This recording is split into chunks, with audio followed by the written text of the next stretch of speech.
দাও ইখলাসে এমন মোরে ইয়া ইলাহি। আলহামদুলিল্লাহি রাব্বিল আলামিন ওয়াসসালাতু ওয়াসসালামু আলা সাইয়্যিদিল মুরসালিন আম্মা বা'দ ফাআউযু বিল্লাহি মিনাশ শাইতানির রাজীম বিসমিল্লাহির রহমানির রহিম। আসসালাতু ওয়াসসালামু আলাইকা ইয়া রাসূলাল্লাহ ওয়া আলা আলিকা ওয়া আসহাবিকা ইয়া হাবিবাল্লাহ। আসসালাতু ওয়াসসালামু আলাইকা ইয়া নাবিয়াল্লাহ ওয়া আলা আলিকা ওয়া আসহাবিকা ইয়া নূরাল্লাহ।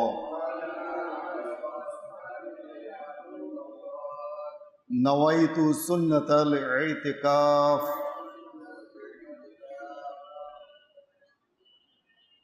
দরুদে পাকের অগণিত অসংখ্য ফজিলত রয়েছে। লর্ড অফ ব্লেসিংস রিসাইটিং দুরুদ পাক upon beloved Prophet sallallahu ta'ala alayhi wa alihi wa sallam. Let's hear one of the blessing of reciting durud. চলুন একটা দরুদে পাকের ফজিলত আমরা শুনে নিই হৃদয়ের কান দিয়ে, যেন আমাদের ঈমান যেন উজ্জীবিত হয়, আমরাও যেন দরুদে পাক পাঠে উদ্ভাসিত হই, উৎসাহিত হই, উৎসারিত হই, অনুপ্রাণিত হই। এই দরুদে পাক পাঠ করার যে তাৎপর্য রয়েছে, গুরুত্ব রয়েছে, তা এই আমলটা কোনো সিম্পল কোনো আমল নয়। এটাকে কখনোই সাধারণ কোনো আমল হিসাবে আমরা যেন না নিই, যে দরুদে পাক পড়লে পড়লাম, না পড়লে নাই, মন চাইলো পড়লাম, না পড়লে নাই। নিজের কল্যাণ সবাই বোঝে, পাগলও বোঝে নিজের ভালো। কাজেই চলতে ফিরতে, উঠতে বসতে, শয়নে স্বপনে জাগরণে, চিন্তায় চেতনে আমাদের উচিত হচ্ছে সদা সর্বদা দরুদে পাক পাঠ করা। আমরা ব্যস্ত থাকি, আমাদের হাত ব্যস্ত থাকে, কিন্তু জবান তো সবসময় ব্যস্ত থাকে না। জবান নীরব থাকে, লোকজন না থাকলে আমরা নীরব থাকি। তখন কি করা উচিত? তখন দরুদ পাক পাঠ করা উচিত। আর এই দরুদে পাক আমাদের জন্য অনেক কল্যাণকর হবে কিয়ামতের দিন, কবরের মধ্যে, মৃত্যুর সময়, প্রতিটা ঘাটে ঘাটে। তো কাজেই আসুন আমরা দরুদে পাকের ফজিলত শ্রবণ করি। ক্বালান নবী সাল্লাল্লাহু তাআলা আলাইহি ওয়া আলিহি ওয়া সাল্লাম, মান সাল্লা আলাইয়া বিয়াউমিল কিয়ামতি আকতারুহুম আলাইয়া সালাহ। যে তোমাদের মধ্যে থেকে যে ব্যক্তি দুনিয়ায় অধিক হারে আমার ওপর দরুদ পাঠ করবে, কিয়ামতের দিন সে আমার নিকটবর্তী হবে। এই অধিক হারে, অ্যাবান্ডেন্টলি, আনলিমিটেডলি, অধিক হারে, কাসরাতের সাথে, কত মাত্রায় পড়লে আমার দরুদে পাক কাসরাতের মধ্যে শুমার হবে, অধিক হারে শুমার হবে। এটার ডেফিনেশনে, এর ক্লারিফিকেশনে, এর এক্সপ্লেনেশনে মুহাদ্দিসে দেহলভী রাহমাতুল্লাহি তাআলা আলাইহি, যাকে মুহাদ্দিসে আজম বলা হয় ভারত উপমহাদেশের, যার মাজার শরীফ হচ্ছে প্রতিবেশী রাষ্ট্রে ভারতে, সেই মুহাদ্দিসে দেহলভী রাহমাতুল্লাহি তাআলা আলাইহি এই কাসরাত শব্দটি যে এসেছে অধিক হারে, অ্যাবান্ডেন্টলি, হাদিসে পাকে বলা হয়েছে তোমাদের মধ্যে যে অধিক হারে আমার উপর দরুদে পাক পাঠ করবে সে কিয়ামতের দিন আমার নিকটতম হবে, সবচেয়ে নিকটতম। তো এই অধিক হারের ব্যাখ্যায় তিনি লিখেছেন, যে ব্যক্তি প্রতিদিন 313 টাইমস 313 বার দরুদ শরীফ পাঠ করবে, তার এই 313 বার দরুদ শরীফ পাঠ করা অধিক হারে পাঠ করার অন্তর্ভুক্ত হয়ে যাবে। 313 টাইমস। এটা তেমন কোনো কষ্টের কথা না। 313 বার দরুদ শরীফ কেউ যদি পড়তে চায়, আসসালাতু ওয়াসসালামু আলাইকা ইয়া রাসূলুল্লাহ, অথবা সাল্লাল্লাহু আলা মুহাম্মদ, অথবা সাল্লাল্লাহু আলাইহি ওয়াসাল্লাম, অথবা সাল্লাল্লাহু আলা নবিয়্যিল উম্মি, কত সময় লাগছে? এই দরুদ শরীফ যদি আমরা 313 বার পাঠ করতে চাই, তাহলে আমাদের অতিরিক্ত সময় বেশি তো বেশি 7 থেকে 8 মিনিট সময় লাগবে। 7 থেকে 8 মিনিট। এখন আমরা চিন্তা করে দেখি যে আমরা দুনিয়াতে নানান ধরনের কাজ করি, কি হারাম কি হালাল, কি জায়েজ কি নাজায়েজ, অপ্রয়োজনীয় প্রয়োজনীয় সব কাজ করি, কথা বলি। আমরা তো জানি না কোন কাজ হারাম কোন কাজ হালাল। বেশিরভাগ মানুষ আমাদের সেই জ্ঞানটা নেই। কোন কাজ অপ্রয়োজনীয়, কোন কাজ প্রয়োজনীয়, কোন কাজটা অহেতুক হবে, কোন কথাটা প্রয়োজনীয় হবে, কোন কথাটা অপ্রয়োজনীয় হবে, আমরা শুধু বলতেই থাকি। আল্লাহ তাআলা জবান দিয়েছে, বাস এই জবানকে আমরা যত্রতত্র যেমনভাবে যেমন খুশি আমরা ব্যবহার করতে থাকি। তো আমরা যদি তার পরিবর্তে আমাদের জিভকে, আমাদের জবানকে যদি দরুদে পাক পাঠের মাধ্যমে সিক্ত করে রাখি, ইনশাআল্লাহ আজ্জা ওয়াজাল মৃত্যু থেকে নিয়ে, দুনিয়া থেকে নিয়ে মৃত্যু, কবর থেকে নিয়ে আখিরাত, সর্বত্র এই দরুদে পাক আমাদের জন্য কল্যাণ, রহমত ও বরকতের মাধ্যম হয়ে যাবে, নাজাতের মাধ্যম হয়ে যাবে ইনশাআল্লাহ আজ্জা ওয়াজাল। সাল্লু আলাল হাবিব সাল্লাল্লাহু তাআলা আলা মুহাম্মদ সাল্লাল্লাহু আলাইহি ওয়া আলিহি ওয়াসাল্লাম। দরুদে পাক পাঠের অধিক হারে আরও একটি ফজিলত এসেছে যে মৃত্যুর পর তার যে দেহ রয়েছে কবরে অ্যাজ ইট ওয়াজ কন্ডিশনে থাকবে। দুনিয়াতে যেমন তরতাজা ছিল, কবরেও তার দেহ তরতাজা থাকবে, তার কাফনেও দাগ লাগবে না, এমনও ব্যাখ্যা এসেছে। যদি কেউ অধিক হারে দরুদ শরীফ পাঠ করে, কবরে তার দেহ যে রয়েছে সেটা কি থাকবে? অ্যাজ ইট ইজ কন্ডিশনে থাকবে।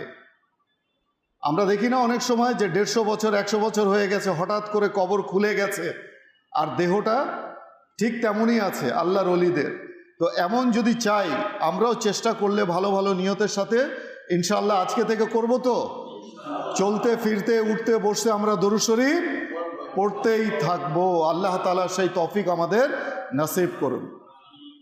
আজকে খুবই গুরুত্বপূর্ণ একটি বিষয় নিয়ে আপনাদের সামনে উপনীত হয়েছি, আর তা হলো এই এমন একটি গুনাহ, কবিরা গুনাহ, যেই গুনাহকে আমরা অধিকাংশ মানুষ গুনাহই মনে করি না, যেটা গুনাহই না।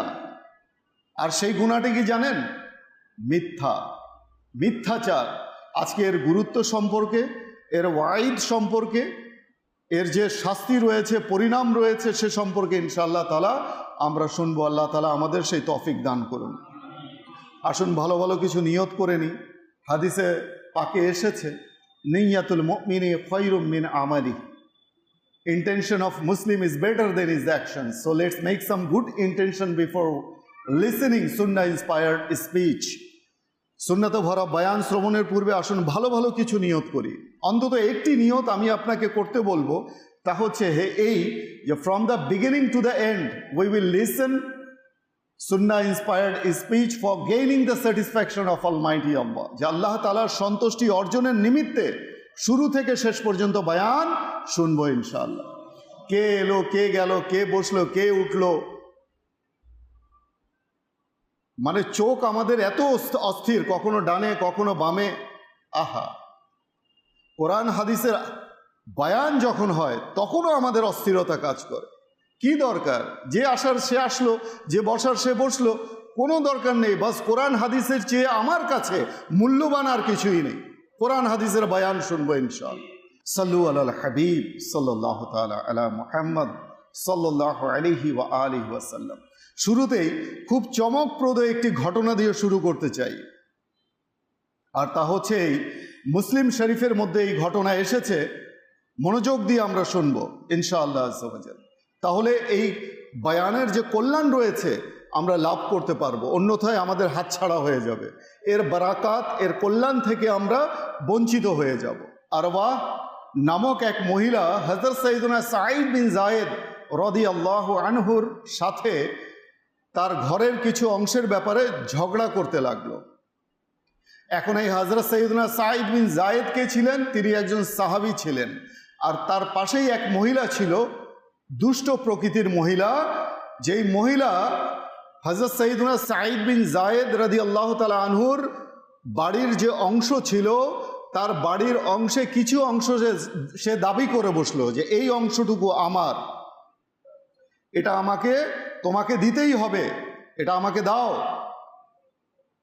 অতঃপর হযরত সৈয়দনা সাঈদ বিন যায়েদ রাদিয়াল্লাহু তাআলা আনহু বললেন যে আমি আল্লাহর নবী সাল্লাল্লাহু আলাইহি ওয়াসাল্লামকে ইরশাদ করতে শুনেছি, যে ব্যক্তি দুনিয়ায় 1 বিঘত পরিমাণ জায়গা অন্যায়ভাবে দখল করে নিবে, কারো অন্যায়ভাবে দখল করে নিল, কিয়ামতের দিন তার গলায় 7টি জমিনের 7 স্তবক জমিনের শেকল তার গলায় ঝুলিয়ে দেয়া হবে। নাউজুবিল্লাহ। আমরা যেমন 7টা আসমান বলি না, সপ্তম আসমান, প্রথম আসমান, দ্বিতীয় আসমান, তৃতীয় আসমান, এমন নিচে জমিনের নিচেও কিন্তু প্রথম স্তবক, দ্বিতীয় স্তবক, এমন স্তর আছে 7টা। এই 7টা স্তরের সমান শেকল তার গলায় ঝুলিয়ে দেয়া হবে। তাহলে এর ওজন কতটা হবে? এটা it's not a simple matter, it's not a simple conversation, just try to understand what I mean. এটাকে আমরা খুব সিম্পল মনে করছি, কিন্তু এটা সিম্পল না। এরপর তিনি বললেন, তিনি দোয়া করলেন। কি দোয়া করলেন? হে আল্লাহ, যদি এই মহিলা মিথ্যাচার করে, এ যদি মিথ্যুক হয়, তবে তাকে অন্ধ করে দাও। কথাটা লক্ষ্য করবেন, তবে তাকে অন্ধ করে দাও, তার কবর এই ঘরেই বানিয়ে দিও, এই ঘরেই যেন তার কবর হয়, যেই ঘর সে দাবি করছে, যেই জায়গা সে দাবি করছে অন্যায়ভাবে। বর্ণনাকারী বলেন, আমি দেখলাম যে সেই মহিলা কিছুদিনের মধ্যেই অন্ধ হয়ে গেল। এক পর্যায়ে সে দেয়াল ধরে ধরে হাঁটত, চলাফেরা করত, আর বলতো যে আমার উপর সাঈদ বিন যায়েদের বদদোয়া লেগেছে। অবশেষে একদিন সে ঘরের মধ্যে হাঁটতে হাঁটতে ঘরের আঙিনায় সে সেই ঘরের কূপের মধ্যে পড়ে মারা গেল, আর সেই কূপটি তার জন্য কবরে পরিণত হলো। আল আমান ওয়াল হাফিজ। এই ঘটনা আমাদের জন্য অনেক শিক্ষণীয় মাদানী ফুল আমাদেরকে দিচ্ছে। যারা জ্ঞানী, যারা বুদ্ধিমান, উপদেশ, নসিহত তাদের অন্তরে প্রভাব বিস্তার করে। আর যারা নির্বোধ,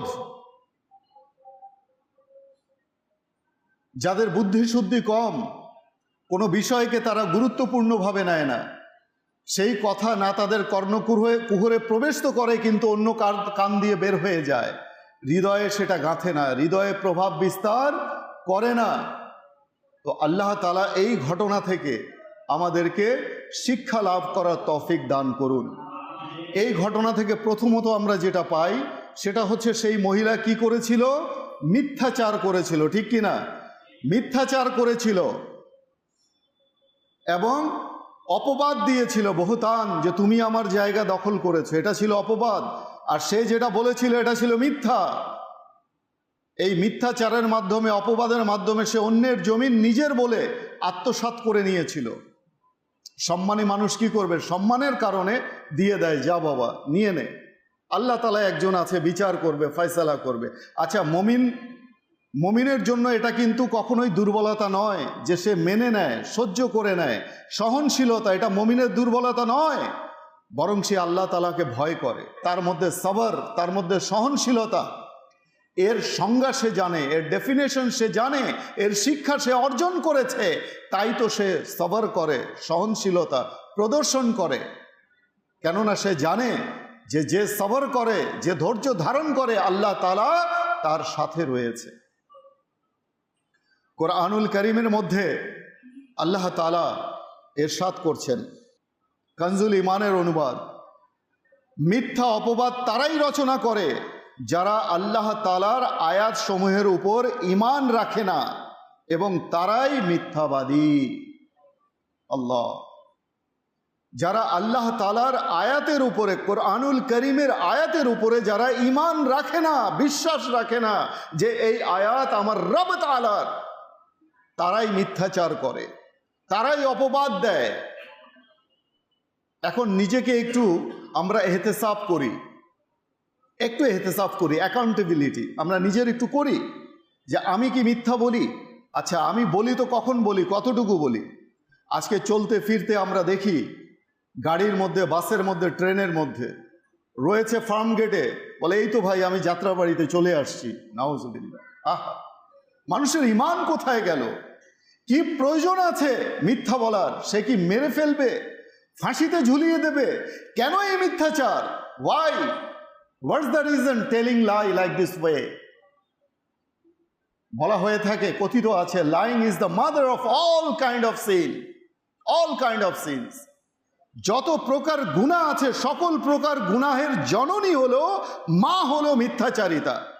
যে মিথ্যা বলতে পারে সে সব করতে পারে, এমনকি সে মানুষও খুন করতে পারে। এতটুকু কি আমাদের হৃদয় প্রকম্পিত হয় না? আমাদের হৃদয়ে কি এতটুকু আল্লাহ তাআলার ভয় নেই যে আমি মিথ্যা বলছি? আহা, মিথ্যা কোথায় বলা যায়, কিভাবে বলা যায়, সে সম্পর্কেও আমরা ইনশাআল্লাহ তাআলা শুনব। এই আয়াতে মোবারকার পাদটিকায় তাফসিরে খাজিনে বর্ণিত রয়েছে, অবিশ্বাসীদের পক্ষ থেকে কোরআনে করিম সম্পর্কে রাসূল আকরাম সাল্লাল্লাহু আলাইহি ওয়াসাল্লামের প্রতি যেই নিজের পক্ষ থেকে কোরআন বানানোর অপবাদ দেয়া হয়েছিল, এই আয়াত দ্বারা এর খণ্ডন করা হয়েছে।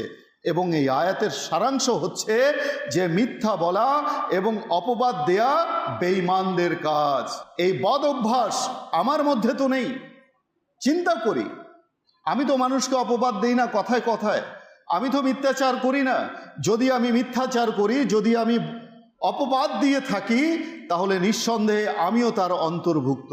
মিথ্যাচারকে আজ আমরা এতই সহজভাবে নিয়েছি, এত সিম্পলি নিয়েছি যে মিথ্যাচারকে আমরা মিথ্যাই মনে করি না। আহা, সন্তান মিথ্যা বলছে, মিথ্যাচার করছে, অথচ সেই, আমি ইল্লা মাশাআল্লাহ সবার কথা বলছি না, কিছু কিছু আছে, মা বলছে আচ্ছা বলতে দাও না, বাচ্চা মানুষ একটু আটটু বললো তো কি হলো? আরে এই একটু আটটুই একদিন সে বড় মিথ্যাচারে পরিণত করবে তাকে। গুনাহকে কখনো ছোট করে দেখতে নেই, কখনো গুনাহকে তুচ্ছ তাচ্ছিল্য করতে নেই। আগুন যদি আমাদের সামনে থাকে কিংবা পিছনে থাকে, আমরা কি সতর্ক হব না? আগুনের ধর্ম কি? আগুনের বৈশিষ্ট্য কি?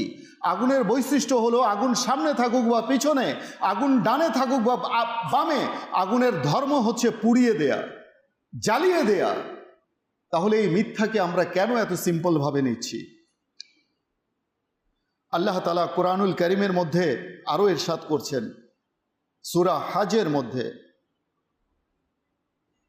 ওয়াজতানিবু কওলাজ জুর, কনজুল ঈমানের অনুবাদ, এবং বিরত থাকো মিথ্যাচার থেকে, মিথ্যা কথা থেকে বিরত থাকো। তাই তো আমির আহলে সুন্নাত দোয়া করছেন, अल्लाह हमें झूठ से गीबत से बचाना, मौला हमें कैदीना जहन्नम का बनाना, ए प्यारे खुदा अज पाए सुल्तान जमाना, जन्नत के महल्लात में तू हमको बसाना। सल्लु अलल हबीब सल्लल्लाहु ताला अला मुहम्मद सल्लल्लाहु अलैहि व आलिहि वसल्लम, सलातु व सलामन अलैका या सय्यदी या रसूल अल्लाह। মহান আল্লাহ তাবারক ওয়া তাআলা বলেন, যে বিষয়ে তোমাদের পরিপূর্ণ জ্ঞান নেই সেই বিষয়ের পিছনে তোমরা পড়ে থেকো না। সূরা বনী ইসরাইল। নিশ্চয়ই কান, চোখ, হৃদয় এসবের ব্যাপারে কিয়ামতের দিন জিজ্ঞাসিত হবে। Everyone will be asked on the day of judgement. এই আমাদের হাত, আমাদের জবান, আমাদের চোখ, আমাদের কান, সব কিছু কিয়ামতের দিনের সাক্ষ্য দিবে। এই হাতের জবান হয়ে যাবে, যে হাত বলবে, কথা বলতে শুরু করবে। জবান তো কথাই বলে, এটা তো আমরা মানি, কিন্তু হাত কি করে কথা বলবে? That is beyond our intelligible, which is beyond our concept, but that is the fact, that is the true. এটাই সত্য। আল্লাহ তাআলার ক্ষমতা বলে হাতও সেদিন কথা বলবে, আমাদের কান সেদিন কথা বলবে, চোখ সেদিন কথা বলবে। চোখ দিয়ে আমরা কি দেখেছি? ভালো জিনিস দেখেছি না খারাপ জিনিস দেখেছি? কান দিয়ে আমরা ভালো জিনিস শুনেছি না খারাপ জিনিস শুনেছি? জবান দিয়ে আমরা ভালো কিছু বলেছি না খারাপ কিছু বলেছি? এই প্রত্যেকটা অঙ্গ প্রত্যঙ্গ কিয়ামতের দিনে কি হবে? আমাদের বিরুদ্ধে সাক্ষ্য দেবে। সেদিন আমাদের মুখে সিলমোহর লাগিয়ে দেওয়া হবে, আমরা কথা বলতে পারবো না। আল্লাহ তাআলা আমাদেরকে হেফাজত করুক মিথ্যাচার থেকে।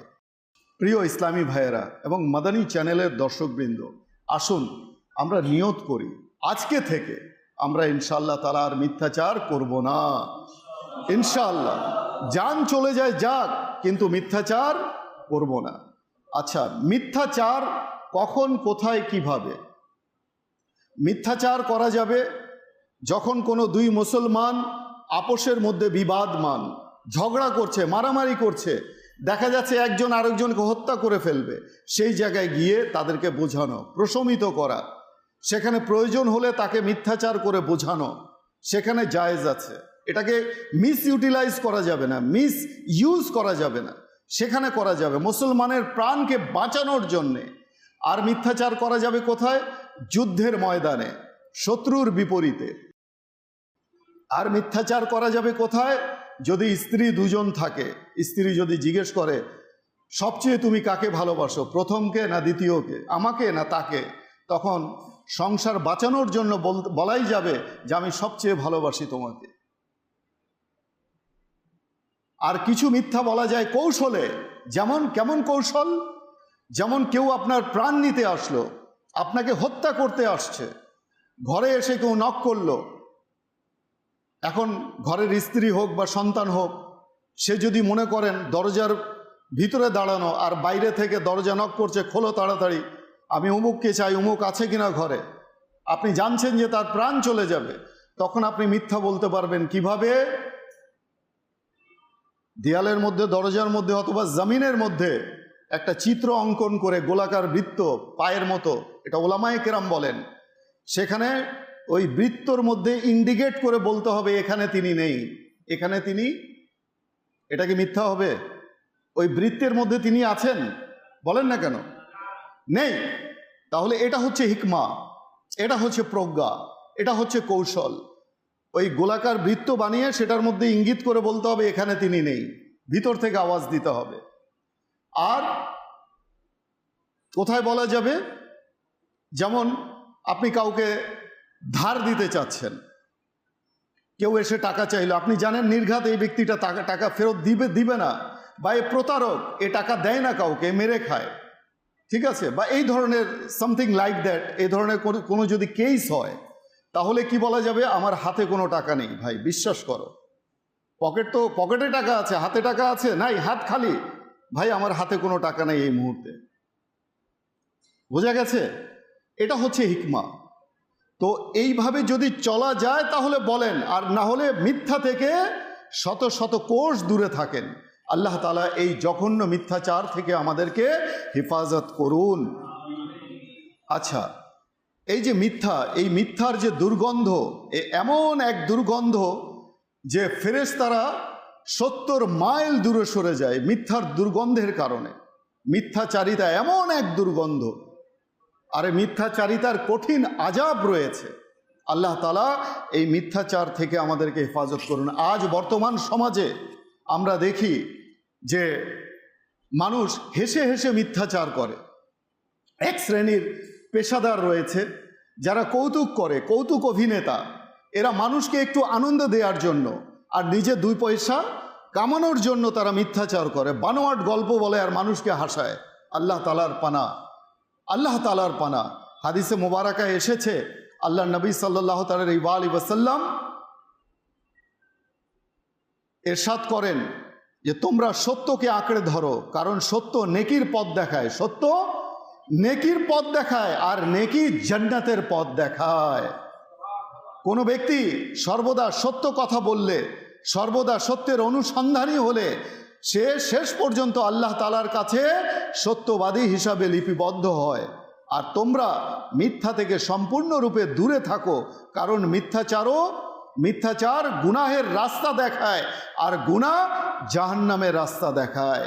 কোনো ব্যক্তি সর্বদা মিথ্যা কথা বললে এবং সর্বদা মিথ্যার অনুসন্ধানী হলে সে শেষ পর্যন্ত আল্লাহ তাআলার কাছে মিথ্যাবাদী রূপে পরিগণিত হয়।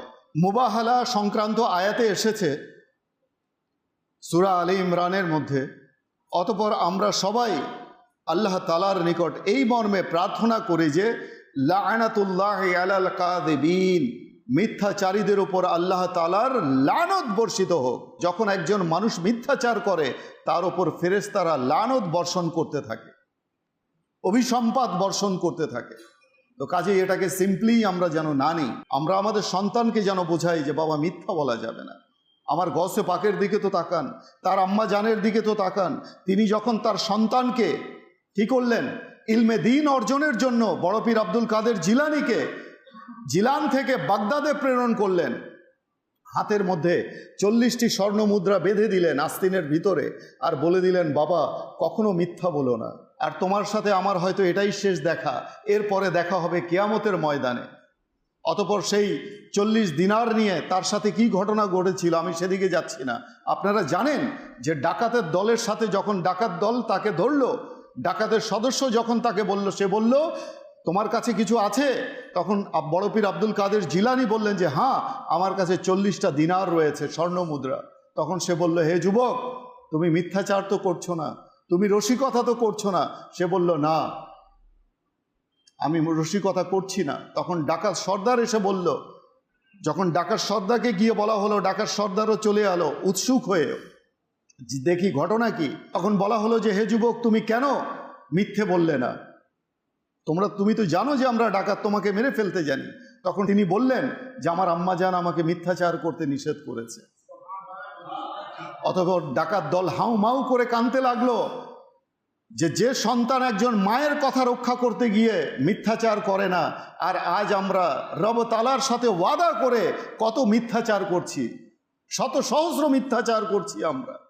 তখন তারা কান্না করে বড় পীর আব্দুল কাদের জিলানীর কাছে তওবা করলো। এই যে ঘটনা, এই ঘটনা থেকে অনেক কিছু শিক্ষা রয়েছে। আল্লাহ তাআলা আমাদেরকে সেই যে বিষয় রয়েছে সেই ঘটনাকে আমাদের জীবনে প্রতিফলিত করার, বাস্তবায়িত করার তৌফিক দান করুন। হাদিসে পাকে এসেছে, তোমরা প্রত্যুষে সাদকা করো। যে ব্যক্তি প্রত্যুষে সাদকা করবে 70টি বালা মুসিবত থেকে সে হেফাজতে থাকবে, এবং অপমৃত্যু থেকে, যদি অপমৃত্যু, হঠাৎ অকস্মাৎ মৃত্যু, রাস্তা পারাপার হচ্ছে, হঠাৎ করে গাড়ি এলো তাকে পৃষ্ঠ করে চলে গেল, সে কালেমা পর্যন্ত পাঠ করতে পারল না, এমন হঠাৎ করে মৃত্যু চলে আসা, অপমৃত্যু আসা, এই সৎকার মাধ্যমে সেই অপমৃত্যু কি হয়ে যায়, প্রতিবন্ধকতার সৃষ্টি হয়ে যায়, সেখানে বেঁচে যায়, হঠাৎ করে অপমৃত্যু হয় না। তো আমরা চেষ্টা করি মুক্ত হস্তে আমরা দান করি। দাওয়াতে ইসলামী আলহামদুলিল্লাহ বিভিন্ন দিনই কাজ করছে, বিভিন্নভাবে দাওয়াতে ইসলামের যে মাদানী চ্যানেল রয়েছে রান করছে। আপনারা দেখবেন Madani channel, Islamic satellite TV channel হচ্ছে মাদানী চ্যানেল, যেখানে 24 আওয়ার্স রাউন্ড দ্য ক্লক কোরআন ও হাদিসের বর্ণনা, কথা সেখানে আলোচনা করা হয়।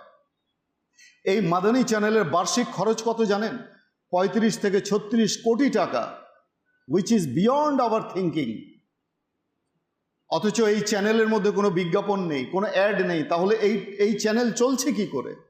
কি করে চলছে? How is it possible?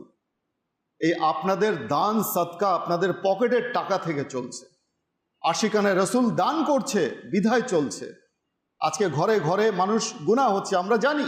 এমনও আমি যখন লাইভ অনুষ্ঠানে বসি, এমনও কল আসে যে আলহামদুলিল্লাহ এই মাদানী চ্যানেল আমরা দেখি এবং আমরা পরিবারবর্গ দেখি, আর এই মাদানী চ্যানেল দেখে আমাদের হাজব্যান্ড ওয়াইফ তালাক হওয়া থেকে আমরা বেঁচে গেছি। আমাদের ঘরে এখন আলহামদুলিল্লাহ শান্তি কায়েম রয়েছে, তালাক হওয়া থেকে বেঁচে গেছে সংসার।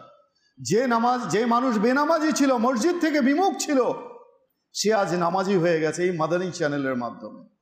নট অনলি মাদানী চ্যানেল, দাওয়াতে ইসলামী 80টা ডিপার্টমেন্টে কাজ করছে। One of the department Madani channel. আমি মাদানী চ্যানেলের কথা বললাম। এরপর রয়েছে জামিয়াতুল মদিনা, মাদ্রাসাতুল মদিনা। এই মাদ্রাসাতুল মদিনায়, জামিয়াতুল মদিনায় ইসলামিক ভাই যারা একেবারে নিঃস্ব অসহায় তাদেরকে বিনামূল্যে, আর যারা মোটামুটি একটু সামর্থ্য রাখে তাদেরকে নামমাত্র তাদের কাছ থেকে কিছু অর্থ নিয়ে রান করছে, অথচ একজন মানুষের সারা মাসের খরচ কত এটা আপনারা জানেন। একজন আলিমে দিনকে আপনি যদি স্পন্সর করেন যে না, আমি একজন আলিমে দিনের খরচ নিয়ে নিলাম, তার পড়ালেখা মাসিক যে 5 থেকে 6 হাজার টাকা সেটা আমি দান করব। এই আলিমে দিন কিয়ামতের দিন আপনাকে না নিয়ে জান্নাতে যাবে না। যখন আলিমে দিনকে বলা হবে যে জান্নাতে যাও, গায়েব থেকে আওয়াজ আসবে যে একে জান্নাতে প্রবেশ করাও। তো যখন সে আলিমে দিন জান্নাতে প্রবেশ করবে, ফাজিলাতের মধ্যে এসেছে কিতাবে এইভাবে, যখন সে আলিমে দিন জান্নাতে প্রবেশ করবে, গায়েব থেকে আওয়াজ আসবে থামো, কিয়া দুনিয়াতে তোমাদেরকে যারা ভালোবাসতো তাদের হাত ধরো আর তাদেরকেও জান্নাতে নিয়ে যাও। তো আলিমে দিনকে ভালোবাসুন, আলিমে দিনকে ভালোবাসুন, ভালোবাসার চেষ্টা করুন। আল্লাহ তাআলা দেখবেন এর ফজিলত, যে হক্কানি আলিম রয়েছে ওলামায়ে আহলে সুন্নাত, তাদেরকে ভালোবাসার প্রতিদান আল্লাহ তাআলা কিয়ামতের দিন আপনাদেরকে নসিব করবেন। এর প্রতিদান তখন দেখা যাবে, কিন্তু তখন দেখার জন্য তো আমরা জীবদ্দশায় হায়াতে থাকবো না, তাই না? তখন শুধু পরিণতি ভোগ করতে হবে। তো কাজেই সেখানে দেখার বিষয় নয়, সেখানে যাচাই করার বিষয় নয়, সেখানে হচ্ছে পরিণতি ভোগ করার। ভালো হোক মন্দ হোক, প্রতিদান কিংবা পরিণতি সেখানে ভোগ করতে হবে। আল্লাহ তাআলা আমাদেরকে বোঝার তৌফিক দান করুন, আমিন। বিজাহিন নবিয়্যিল আমিন সাল্লাল্লাহু তাআলা আলাইহি ওয়া আলিহি ওয়াসাল্লাম। দাও ইখলাস এমন